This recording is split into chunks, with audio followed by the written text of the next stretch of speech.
नमस्कार दोस्तों, मैं विनय दुबे, मुंबई। आपने थंबनेल देखा होगा जिसमें मैंने फ़लस्तीन का जिक्र किया है। बहुत सारे लोगों को ये पता ही नहीं है कि आखिर फ़लस्तीन को मदद कैसे की जाती है।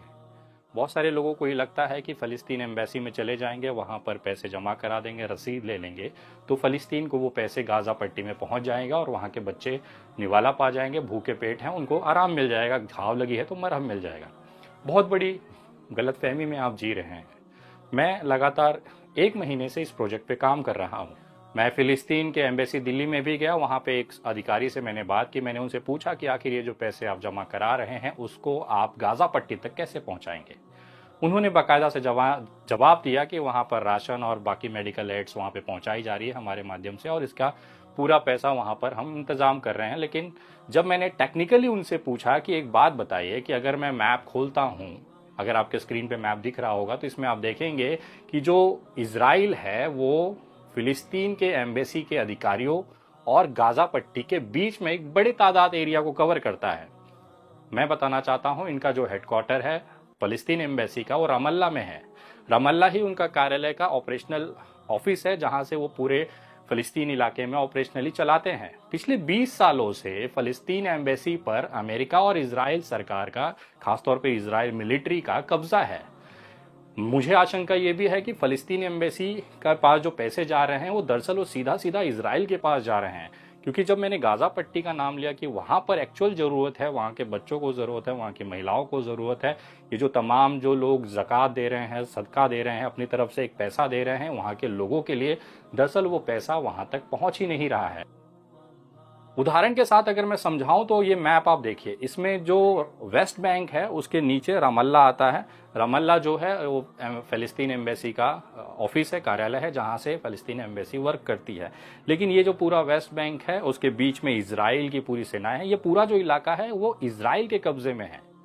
अगर ऐसा होता तो फ़लस्तीन एम्बेसी में जो भी आप पैसा दे चुके हैं वो पैसा अब तक गाज़ा पट्टी पहुंच चुका होता। लेकिन मैं टेक्निकली ये समझ रहा हूँ, ग्राउंड लेवल पर भी मैंने बहुत सारे वहाँ के लोकल पत्रकारों से बात की है। उनका ये कहना है कि जो रमल्ला में फ़लस्तीन का एम्बेसी है, चाहे वो इसराइल के कंट्रोल में है, वेस्ट बैंक उनके कंट्रोल में है, इसराइल के जो बीच का बड़ा भाग जो उनके कंट्रोल में है, वहाँ से ये लगभग इम्पॉसिबल है कि कोई फ़लस्तीनी एम्बेसी से या उसके तरफ से किसी तरह की मदद वेस्ट बैंक से होते हुए इसराइल को क्रॉस करते हुए गाज़ा पट्टी तक पहुंचे। क्योंकि गाज़ा पट्टी का जो भौगोलिक अगर आप संरचना देखेंगे तो उसका एक तरफ सागर है, समुंदर है, उसके दो तरफ इजरायली सेना ने उसे घेरा हुआ है, और चौथी तरफ एक छोटा सा पार्ट जो है वो इसराइल की तरफ से है। लेकिन इसराइल का जो बॉर्डर है और गाज़ा का जो बॉर्डर है वहां पर भी बहुत तगड़े तरीके से इसराइल ने सेना को रखा हुआ है, ताकि किसी भी तरीके की मदद इसराइल से उस तरफ से गाज़ा पट्टी तक ना पहुंचे। बहुत सारे लोगों ने ये लगा कि चलो हम इसराइल चले जाएंगे, वहाँ से गाज़ा पट्टी का जो बॉर्डर है, सिक्योरिटी चेक है, वहाँ पर परमिशन लेके अंदर जाके सेवाएं देंगे। बहुत सारी एनजीओ करती भी हैं, लेकिन हुआ क्या, 2 दिन पहले अभी खबर आई थी कि एक एनजीओ है जिसका नाम है वर्ल्ड सेंट्रल किचन, उसके एक गाड़ी भरकर सामान और मेडिकल एड लेकर, राशन लेकर वो लोग with permission security check cross करते हुए गाज़ा पट्टी में दाखिल हुए। हुआ ये कि रॉकेट लॉन्चर से उनकी गाड़ियों को उड़ा दिया गया। जो एनजीओ पूरी परमिशन लेकर मदद करने के नाम पर गाज़ा पट्टी के लोगों तक पहुंचा, 7 लोगों की उसमें मौत हुई है। ये फोटोज अगर आप देखेंगे तो ये वही गाड़ी है जिसमें वो सामान, एड और मेडिकल सुविधाएं लेकर वो रेफ्यूजी कैंप्स तक जा रहे थे, जहां पर गाज़ा के फिलिस्तीन लोगों को रखा गया है। लेकिन इजराइल सेना ने उसमें भी ह्यूमैनिटी को, मानवता को तार तार करते हुए इस मदद कर रहे एनजीओ के लोगों को भी नहीं छोड़ा, उनको बम से उड़ाकर खत्म कर दिया। सोचिए ये हालात हैं, जो परमिशन लेके जा रहा है उसको भी वहां पर मौत दी जा रही है, मारा जा रहा है। तो ये दावे जो पूरे भारत में किए जा रहे हैं कि हम आपका दिया हुआ पैसा, आपका दिया हुआ ज़कात हम इसराइल के जो तानाशाही फलस्तीनी इलाका है वहां पर गाज़ा पट्टी में ले जाकर मजलूमों को, बच्चों को देंगे, औरतों को देंगे, बुजुर्गों को देंगे, दरअसल ये आज के समय में पॉसिबल नहीं है। फिर आप पूछेंगे तो विनय भाई आप क्यों ले रहे हैं फलस्तीन के नाम पे मदद। दरअसल देखिए, वर्ल्ड के अंदर, पूरे भारत के अंदर एक सारे देशों के बीच में एक समझौता हुआ है। इन पूरे देशों ने अपनी खुद की एक एनजीओ या एक संस्था बनाई है जिसको यूनाइटेड नेशंस कहते हैं। इसमें ये एक ऐसी संस्था है जिसके अंदर पूरे विश्व के अंदर जितने देश हैं उनको उसके छतरी के नीचे होते हैं, उनके शरण में होते हैं। यूनाइटेड नेशन इकलौता ऐसा ऑर्गेनाइजेशन है जो ये कहता है कि अगर कहीं युद्ध चल रहा है तो इकलौती ये संस्थान है जो ग्राउंड पे जाकर मदद करेगी। इसके अधिकारियों को किसी भी तरीके की रोक टोक नहीं है, इनके अधिकारियों के पास पूरी परमिशन होती है कितना भी युद्ध चल रहा हो। लेकिन यूनाइटेड नेशन या उसकी तरफ से केयर सेंटर्स है, डब्ल्यू हेल्थ ऑर्गेनाइजेशन है, ये सब उसी के अंडर में आते हैं और ये लोग जाकर ग्राउंड लेवल पर कैंप्स लगाते हैं। जो वॉर में, युद्ध में, तकलीफ में लोग हैं, चोटिल लोग हैं, उनका इलाज करते हैं, मेडिकल एड देते हैं। जिनको भोजन चाहिए तो उसके लिए किचन चलाते हैं, वहां पर भोजन बनाते हैं और बांटते हैं। इकलौती ऐसी संस्थान है यूनाइटेड नेशन जो लगातार इस तरह के युद्ध कैंपों में जाकर अपना वहां पर मानवता को संभालती है, लोगों को संभालती है, उनके भूखे पेटों को निवाला देती है। और ये पूरे प्रोग्राम इकलौता वर्ल्ड में ऐसी संस्था है जो युद्ध के दौरान भी ये संस्थाएं वहां पर जाकर काम कर सकती है। उनके पास उतनी क्षमता है, उनके परमिशन है, उनकी शक्ति है। लेकिन इसके अलावा वर्ल्ड में बहुत सारी ऐसी ऑर्गेनाइजेशन है जो अलग अलग युद्ध क्षेत्रों में काम कर चुकी हैं और करती भी हैं। लेकिन गाजा पट्टी के हालात अलग हैं। यहाँ पर इजराइल को भी यूनाइटेड नेशन के सामने झुकना पड़ता है, यूनाइटेड नेशन की बातों को मानना पड़ता है। इवन हालात ये हैं कि जब यूनाइटेड नेशन की गाड़ियां इजिप्ट से होते हुए गाजा पट्टी एंटर करती हैं तो इजरायली सैनिकों को उस गाड़ियों को प्रोटेक्शन देना पड़ता है, क्योंकि उसमें पूरे विश्व के जो देश हैं उनकी मंजूरी होती है कि ये एड, जो ये राशन है या मेडिकल दवाएं हैं, ये गाजा पट्टी के जरूरतमंद लोगों तक पहुंचना चाहिए। ये वो तरीका है जिससे आपका मेहनत का पैसा सही तरीके से गाजा पट्टी के लोगों तक पहुंचेगा, मासूम बच्चों तक पहुंचेगा, सही तरीके से उनको इलाज होगा, उनके भूखे पेटों को निवाला मिलेगा। दिल्ली के बहुत सारे व्हाट्सएप ग्रुपों में मेरी फ़लस्तीन को मूवमेंट को लेकर बहुत बड़े बड़े लेख लेकर लोगों को शेयर किया जा रहा है। मेरी फ़ोटो लगाकर ये बताई जा रही है कि इन जैसे लोगों से दूर रहिए, मुसलमानों का जो पैसा है ये सिर्फ खाने के लिए आते हैं, इनका सिर्फ यही काम है कि लोगों से वसूली किया जाए।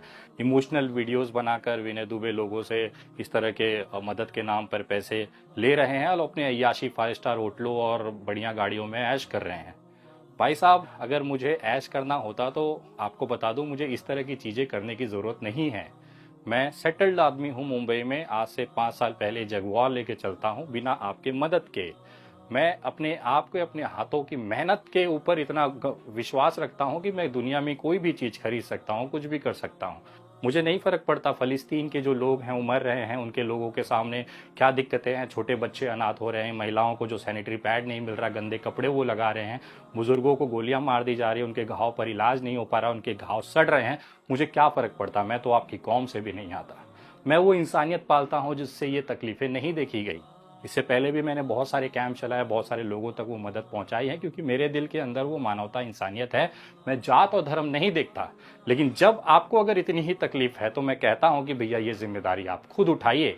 अब विनय दुबे पे आश्रित मत रहिए, लेकिन सही तरीके के साथ सही जगह वो जानकारी या वो मदद पहुंचनी चाहिए जिसके लिए लोगों ने उम्मीद कर कर आपकी तरफ वो मदद का हाथ बढ़ाया है।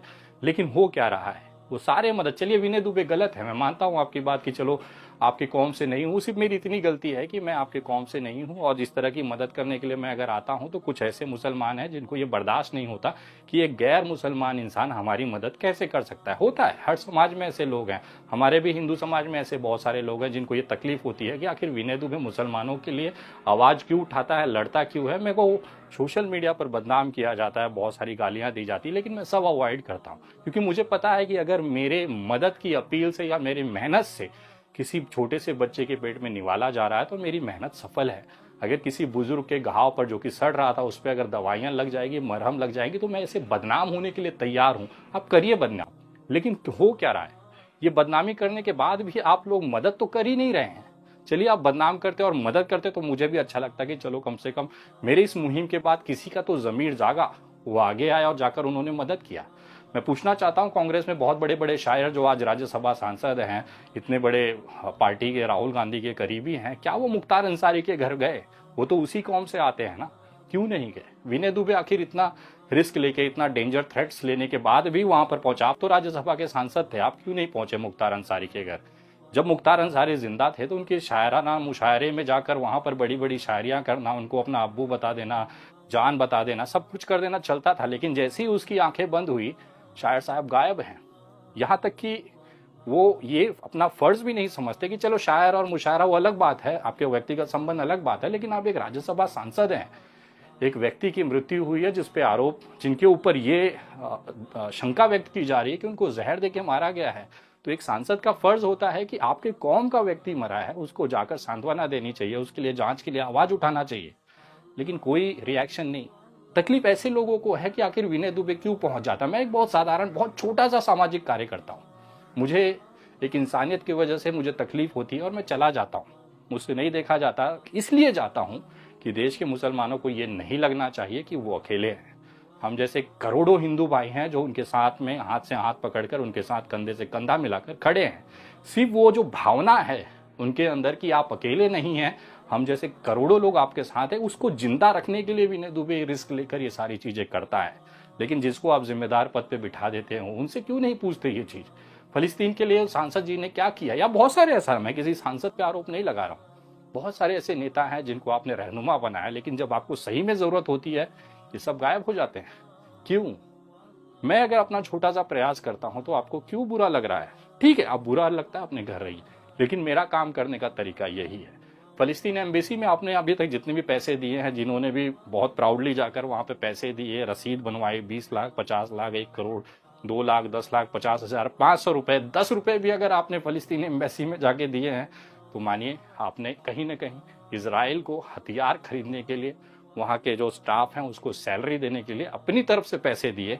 वो पैसे आज नहीं तो कल बंदूक की गोली बनकर, मिसाइल बनकर उसी आपके लोगों पर बरसेंगे, जिसके अच्छे के लिए आपने ये कार्य किया।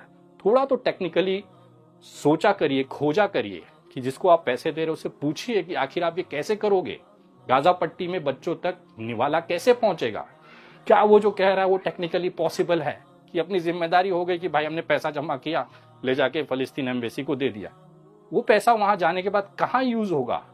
क्या उसकी कोई वीडियो या उसकी सत्यता जांचने का कोई तरीका नहीं? यार उनके लोगों से पूछे, वो खुद कहते हैं कि भाई हमारा काम सिर्फ यहाँ जमा करना है और वहां पर राफल्ला में जाके इजराइल के पास जो वेस्ट बैंक है वहां पे कार्यालय में पहुंचा देना है।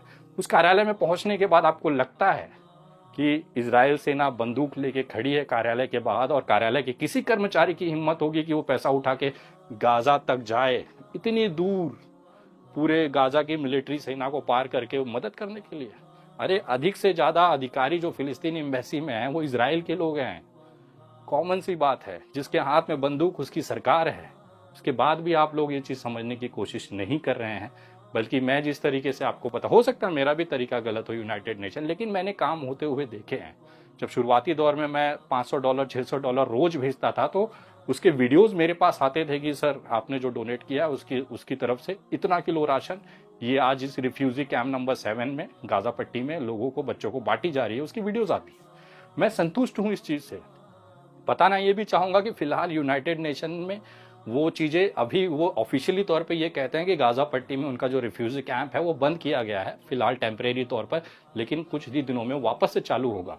कुछ टेक्निकल कारण, क्योंकि अमेरिका ने प्रेशर बनाया है इजराइल के ऊपर कि वो थोड़ा संभल के रहे, क्योंकि ईरान कभी भी हमला कर सकता है। इस कारण से यूनाइटेड नेशन और बाकी जो एनजीओज हैं उन्होंने अपने लोगों को वहां से निकलने के आदेश दिए हैं। इजराइल ने भी अपने लोगों को सतर्क रहने को कहा है। इजराइल ने भी कहा है कि हॉस्पिटल्स में सारी मेडिकल व्यवस्थाएं दुरुस्त कीजिए।